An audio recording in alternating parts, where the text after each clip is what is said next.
బ్రహ్మజ్ఞాన సంపన్నుడు కాబట్టి ఆయనకు ఉద్యోగం వచ్చిందమ్మా. మరి ఏమైనా చదువుకున్నాడే కాష్టక్రేత, ఓం అంటే అనలేడు. ఎవరికి పూజ చేస్తున్నావురా అంటే ఏదో నోములు నోస్తున్నాడని ఎవరు సత్యనారాయణ స్వామి అంటాడమ్మా. అటువంటి వ్యక్తి పూజ చేసినా కూడా భగవంతుడు అనుగ్రహించాడమ్మా.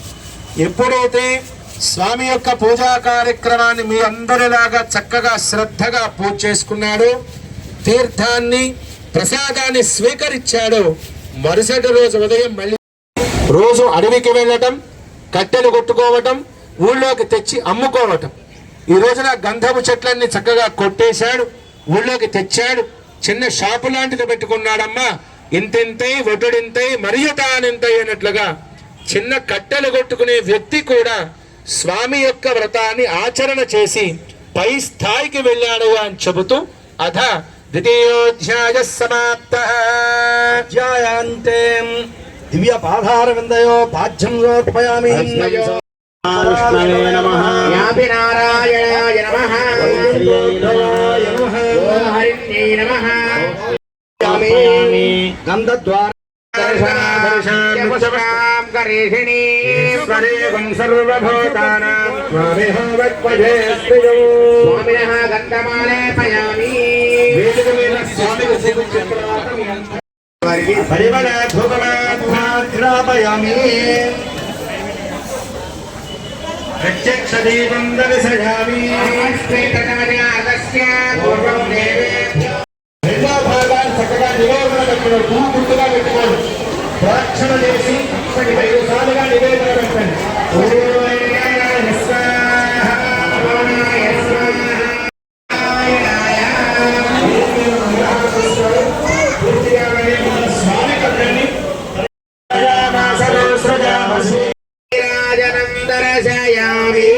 స్వామి కట్టనం అందరూ 2 చేతులు తద్దండి. ఆనంద మంగళ కర్పూర తర్వాత మీరందరూ కళ్ళకత్తుకోండి. జై శ్రీమద్రమణ గోవింద. ఏడుకొండలవాడ గోవింద గోవింద సహిత సత్యనారాయణ స్వామికి. ఎవరో మహానుభావుడు ఒక ఆయన చెప్పాడు, ఏమని సత్యనారాయణ వ్రతం ఏమన్నా చేశారా? చెయ్యలేదండి.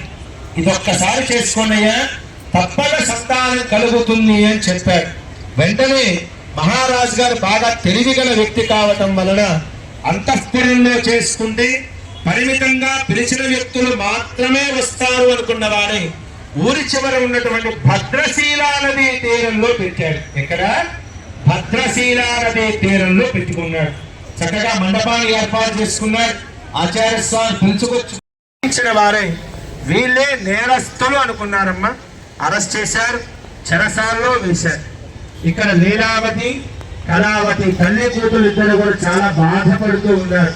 పూర్వకాలంలో భర్త వెళ్ళి తిరిగి వస్తే తప్ప ఉన్నారని తెలియడం లేదు, ఏం చెయ్యాలో అర్థం కావట్లేదు. ఏదో ఎదురుదెబ్బ తగిలినట్టుగా ఇంట్లో ఉన్నటువంటి వస్తు సామాగ్రి మొత్తము కూడా దొంగలు దోచుకుని వెళ్ళిపోయారు. తినటానికి కూడా బియ్యం లేకపోతే అమ్మాయి కళావతి చెప్పింది, అమ్మా మావయ్య గారింటికి వెళ్ళి ఒక మానడి బియ్యం తెస్తానమ్మా అని చెప్పి వెళితే అమ్మాయి కళావతి అదే సమయంలో చక్కగా నా మనస్సులో ఎటువంటి చెడు ఆలోచనలు లేవమ్మా, ఇదిగో ఆ ఇంటికి బియ్యం కోసమని వెళితే సత్యనారాయణ వ్రతం చేస్తూ ఉన్నానమ్మా, అయిందాకా ఉన్నాను, చివరిలో తీర్థాన్ని ప్రసాదాన్ని కూడా నీ కోసం తెచ్చానమ్మా అని చెప్పగానే లీలావతి ఏడవడం ప్రారంభించింది. ఎందుకు ఏడుస్తున్నావమ్మా అంటే, తల్లి మా పెళ్ళి కొంతకాలం దాకా సంతానం కలగలేదమ్మా. ఎవరో మహానుభావుడు ఒక ఆయన చెప్పాడు, ఈ వ్రతం చేసుకుంటే సంతానం కలుగుతుంది అని చెప్పాడు. ఆ రోజున మేమిద్దరం కూడా మీ నాన్నగారు నేను పొరపాటుగా నమస్కారం చేసుకున్నాను. ఏమని?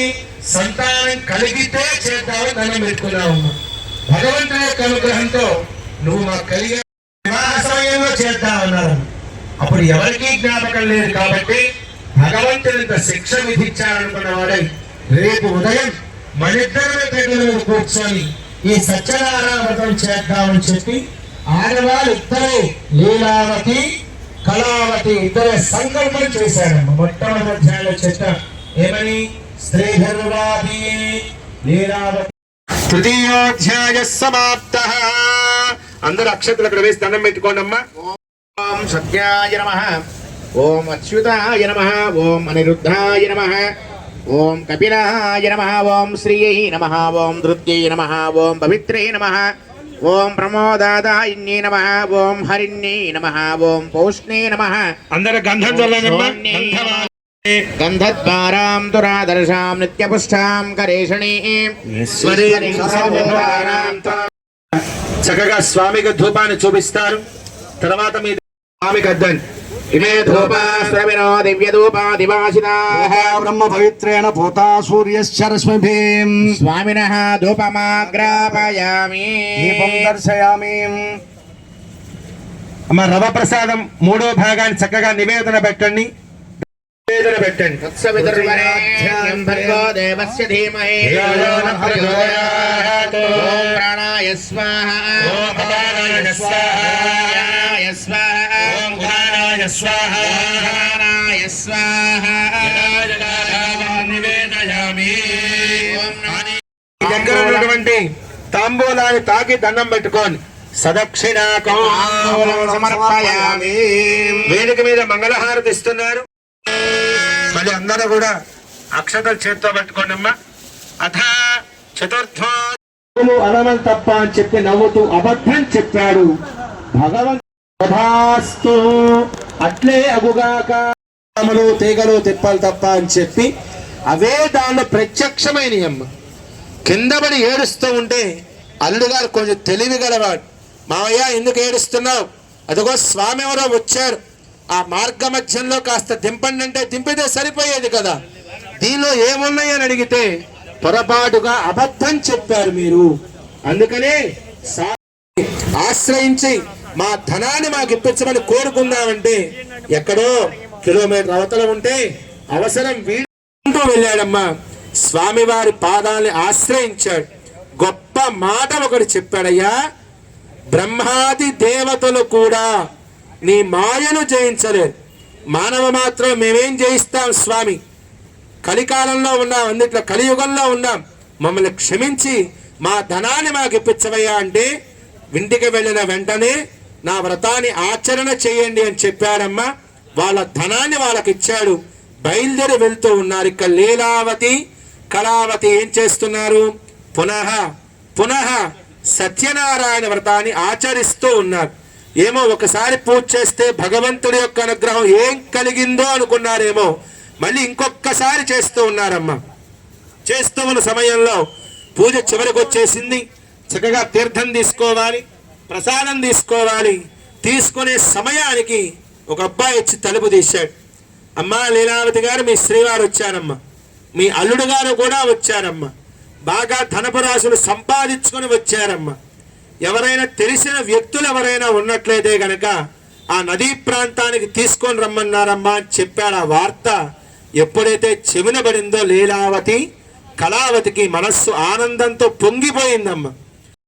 ఉన్నారా లేదా అని ఆలోచన కూడా కలగట్లేదమ్మా. అటువంటి సమయంలో ఈ వార్త చెవిన పడే సమయానికి ఎంతో ఆనందం వేసింది. అమ్మాయి లీలావతి చెప్పింది, తీర్థం తీసుకున్నది, ప్రసాదం తీసుకున్నది.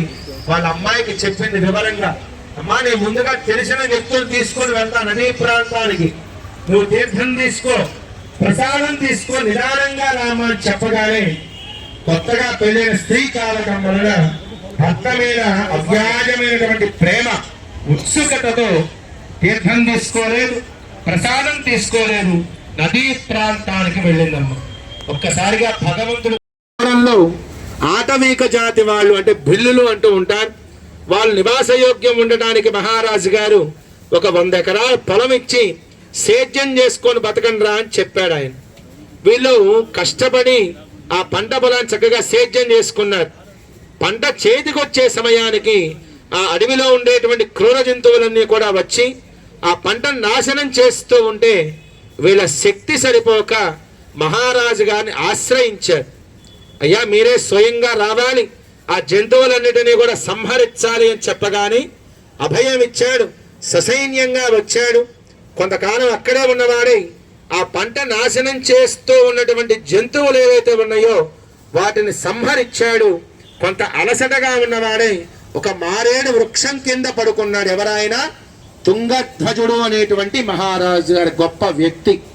ఇక్కడ ఈ ఆటవిక జాతి వాళ్ళు చిన్న చిన్న పిల్లలు ఉన్నారు.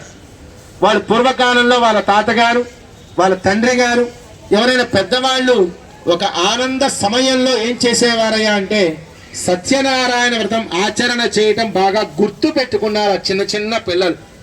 ఇంతకంటే ఆనందం ఏమున్నదండి? మనం ఇంతకాలం కష్టపడి సంపాదించుకొని ఫలం పండించుకున్నాం. దాని నాశనం చేస్తూ ఉన్నటువంటి జంతువులు ఏవైతే ఉన్నాయో వాటిని ఆ మహారాజు గారు విష్ణుమూర్తి అవతారంలో ఉన్నటువంటి స్వామిలాగా వచ్చి వాటిని సంహరించాడు. ఇంతకంటే ఆనందం ఏమన్నా ఉన్నదా?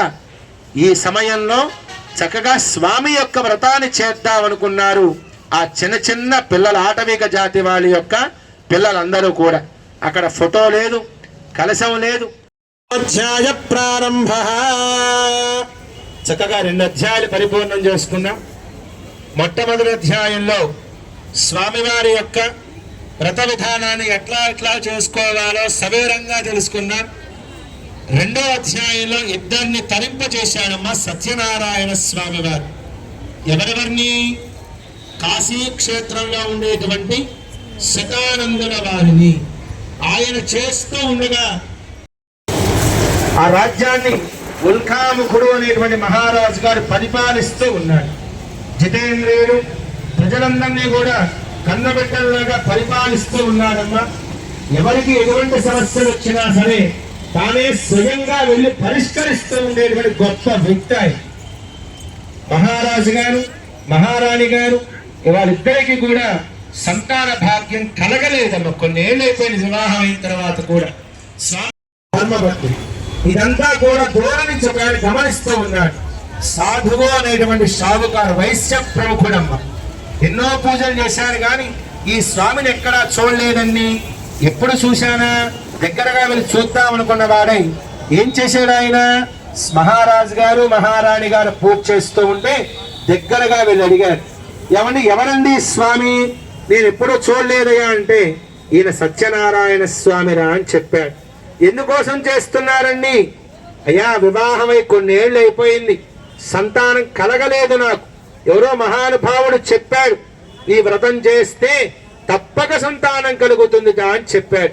అందుకనే స్వామి యొక్క ఆరాధన ఈ వ్రతాన్ని చక్కగా ఆచరణ చేస్తున్నానయ్యా అని చెప్పాడు. షావుకారు గారు చెప్పాడమ్మ, సాధువు అనేటువంటి షావుకారు, అయ్యా నాకు కూడా సంతానం లేదండి, నేను కూడా వ్రతం చేసుకోవచ్చా?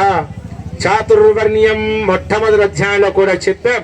2వ అధ్యాయంలో భగవంతుడు చూపించాడు. మళ్ళీ 3వ అధ్యాయంలో కూడా చెబుతూ ఉన్నాడమ్మా, 4 వర్ణాల వారు ఎవరైనా చేయొచ్చయా అని చెప్పాడు. అమ్ముకోని మళ్ళీ ఇంటికి తిరిగి వస్తూ ఉంటాడు. రోజు దినచర్య వ్యక్తి. ఈరోజు ఈ వార్త ఎప్పుడైతే శ్రవణీయం చెబుదామా, ఈ వ్రతం ఆచరణ చేద్దామా, స్వామి యొక్క అనుగ్రహంతో సంతానం పొందుదామా అనుకున్న వారే ఏదో మొక్కుబడిగా వ్యాపారాన్ని ముగించుకున్నాడు. మళ్ళీ ఇంటికి వచ్చాడు. భార్యకి మూలావతికి విషయం మొత్తం కూడా చెప్పారు. ఇద్దరు కూడా సంకల్పం చేశారు, మాకు కనుక సంతానం కలిగితే నీ వ్రతం చేస్తామయ్యా అని దండం పెట్టుకున్నారు. పొరపాటును కూడా ఎప్పుడు అట్లా పెట్టుకోకూడదమ్మా. మహారాజు గారు ఏం చేశాడు? ఆయన స్వామివారు నీ అనుగ్రహం నాకు కావాలి, సంతానం కలిగించవయ్యా అని చెప్పి ముందుగా పూజ చేసుకున్నాడు. ఈ సాధువు గారు 2 సంవత్సరాలకు చక్కగా వివాహం చేసేవాళ్ళమ్మ. భగవంతుడు కూడా ఉపేక్షించాడు. నా సేవ చేస్తానన్నారంటే నా వ్రతం చేస్తానన్నారు కదా. పెద్ద వయసుకు వచ్చిందమ్మా.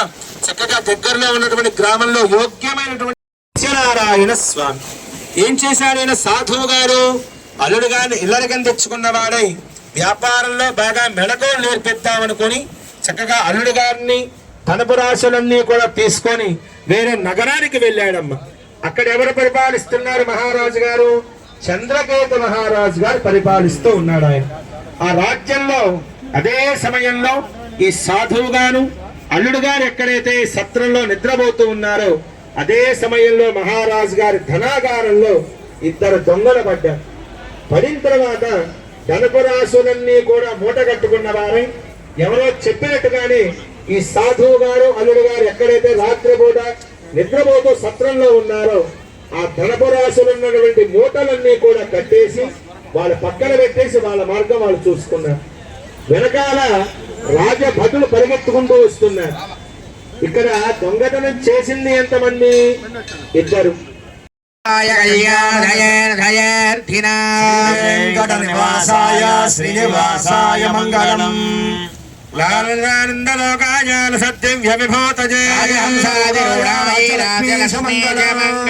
మంగళాశాసనపరేర్మదాచార్య పురోగమై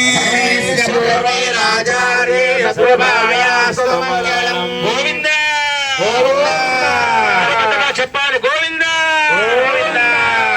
సహిత సత్యనారాయణ స్వామికి సహిత సత్య ఉన్నారు. అందరూ శ్రద్ధగా అక్షతలు చేతిలో పట్టుకోండి. ఎవరు పక్క వాళ్ళతో మాట్లాడద్దు, ఫోటోలు దిగద్దు. చెప్పే కథని శ్రద్ధగా వినండి అందరూ కూడా. ఎందుకని పూర్వకాలంలో మహాతలు గొప్ప వ్యక్తిగా ఉన్నదమ్మా. సంతానం కలుగుతుంది అని చెప్పాడు. ఆమె ఏం చేసింది? చక్కగా రోజు దేవాలయానికి వెళుతోంది. ఒక ప్రదక్షిణ చేయగానే ఫోటో చూసుకుంటూ ఉన్నది. ఏమన్నా వచ్చిందా అవకాశం అని. రెండో ప్రదక్షిణ చేయగానే మళ్ళీ చూసుకుంటాను.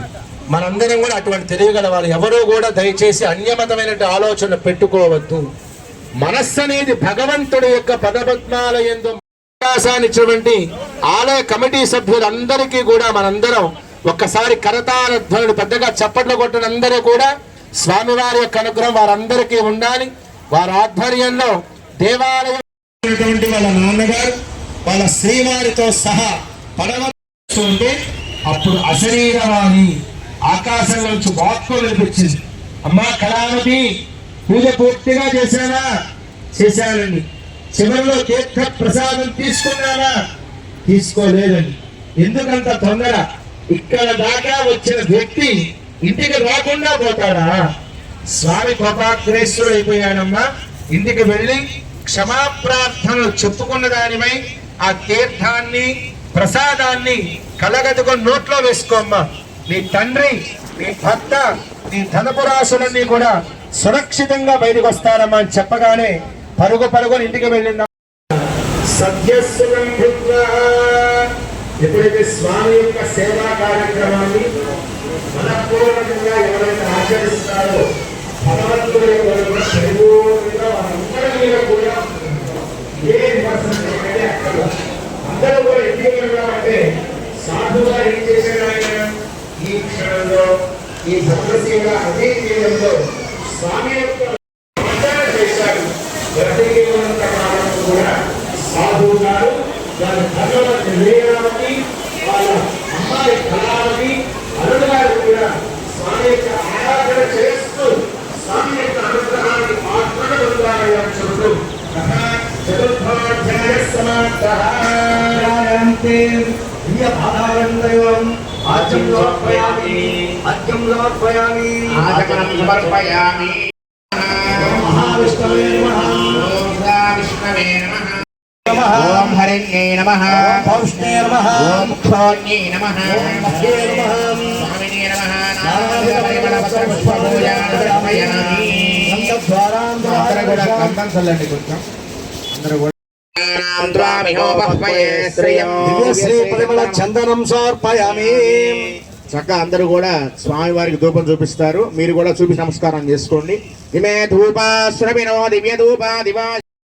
నాలుగో భాగాన్ని చక్కగా గోధుమ రవ ఆ ప్రసాదాన్ని చక్కగా నివేదన పెట్టండి. కళ్ళు మూసుకొని ప్రాణాయ స్వాహ,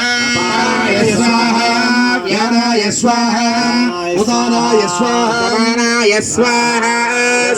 భాగ నివేదన సమర్పయామి. ఓం నమో నారాయణాయ. ఓం నమో నారాయణాయ. ఆచమనీయం సమర్పయామి. వేదిక మీద మంగళహారతి ఇస్తారు. అందరూ కూడా స్వామికి అద్దాన్ని రెండు చేతులు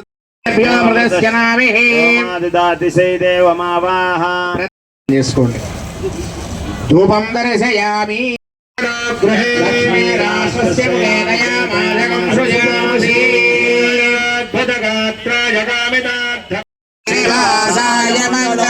ఆనందమంగళ కర్పూర నీరాజనం దర్శయామి.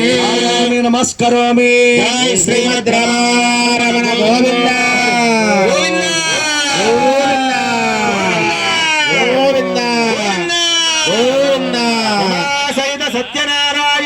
స్వామికి సహిత సత్యనారాయణ స్వామికి సహిత సత్యనారాయణ స్వామికి. అందరూ కూడా చిట్ట చివరి అధ్యాయం అందరూ అక్షతలు చేత్తో పట్టుకోండి. ఈ అధ్యాయం మొత్తము కూడా వైభవానికే కేటాయించాడమ్మా. అందరూ కూడా చివరలో మీ దగ్గర తీర్థం ఉన్నాయి, తర్వాత తీర్థం తీసుకొని వస్తా తీసుకొని స్వామి వారి యొక్క అనుగ్రహానికి పాత్రత పొందవలసిందిగా కోరుతూ ఉన్నా. పూర్వకాలంలో లేకపోతే దొరక్కపోతే బియ్యపు నూక పెట్టారు. ఎవరెవరు? ఆ చిన్న చిన్న పిల్లలందరూ కూడా కళ్ళు మూసుకొని చక్కగా ఏం చెబుతున్నారు? తినవయ్య సత్యయ్య అంటున్నారు భగవంతుడు. ఎందుకని? స్పష్టంగా సత్యనారాయణ స్వామి అని పేరు కూడా పలకలేని ఆ పిల్లలు తినవయ్య సత్యయ్య అంటే భగవంతుడితో ప్రేమగా స్వీకరించాడు, కనబడ్డాడు. మనకంటే వయస్సులో గొప్ప వ్యక్తి, పెద్ద ఆయన, ఆలోచనలో గొప్ప వ్యక్తి. మనందరికీ కూడా ఎటువంటి కష్టాలున్నా తానే స్వయంగా వచ్చి పరిష్కరించే వ్యక్తి పెట్టకుండా మనం సత్యనారాయణ వ్రతం చేసుకున్నామండి. ఇదిగో తీర్థం తీసుకోండి, ప్రసాదం